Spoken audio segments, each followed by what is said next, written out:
კახაკალაძე მერიის დაქვემდებარებულ უფასო სასადილოებში შესაძლო კორუფციაზე პასუხისმგებლობას იხსნის. კალაძე აცხადებს, რომ ის მხოლოდ საკუთარ ქმედებებზე აგებს პასუხს და სხვების საქმიანობას ვერ გააკონტროლებს. გუშინ სუსმა 5 პირი დააკავა, რომლებიც გამოძიების მტკიცებით სასადილოებიდან 3,5 მილიონ ლარზე მეტ თაღლითურად დაეუფნენ. დაკავებულებს შორის სამეწარმეო სუბიექტისა და ქვეკონტრაქტორი კომპანიების 4 დირექტორი და 1 თანამშრომელია. სწორედ ამ საკითხზე მოხდა დღეს პასუხების გაცემა კახაკალაძეს, რომელსაც ჟურნალისტებმა მისი პოლიტიკური პასუხისმგებლობის შესახებ კითხეს. კალაძის მტკიცებით მერიის კომპეტენცია მხოლოდ სანიტარიული კონტროლია. დანარჩენ ფინანსურ თუ ტექნიკურ საკითხებს კი კონტრაქტორი კომპანიები კურირებენ.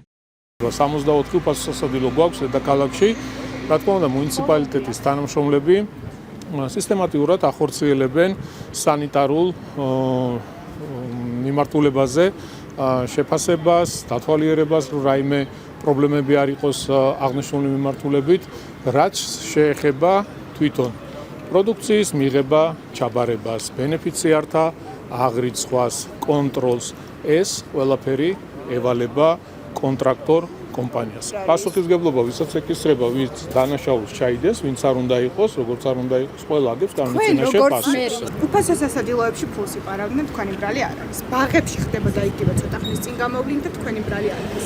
გითხარით მაშინ რა არის თქვენი როგორც მერის პასუხისმგებლობა? მე ვარ პასუხისმგებელი საკუთარ თავზე, საკუთარ გადადგმულ ნაბიჯებზე, როგორც წარსულში აწმოსა და მომავალში. 30,000-მდე, არა რა თქმა უნდა. არა რა თქმა უნდა, 30,000-მდე თანამშრომელი მუშაობს მუნიციპალიტეტში. თავის გამგეობებიანად ყველაფრიანად 30,000-მდე თანამშრომელი მუშაობს. თუ ვინმეს რაიმე დანაშაული აქვს, ან ჩაიდენს დანაშაულს, კანონის წინააღმდეგ ყველას მოუწევს პასუხისმგებლობა. ძალიან მარტივია. დღეს ისეთი მოცემულობა შეიძლება საკუთარ შვილზე ვერ აიღო პასუხისმგებლობა, ხო? ისეთი ვითარება. მე ვარ პასუხისმგებელი საკუთარ თავზე, საკუთარ გადადგმულ ნაბიჯებზე. სახელმწიფო უსაფრთხოების სამსახურის ინფორმაციით 2023-2026 წლებში შეპესე ალადაშვილი ენდ კომპანიისა და ისნის ჩუღურეთის, მთაწმინდისა და კრწანისის რაიონების გამგეობებს შორის ჯამში 26,513,573 ლარის 12 ხელშეკრულება გაფორმდა. ხელშეკრულებები მძიმე სოციალურ მდგომარეობაში მყოფი მოქალაქეებისთვის უფასო სასადილოებით მომსახურების სახელმწიფო შესყიდვას შეეხებოდა.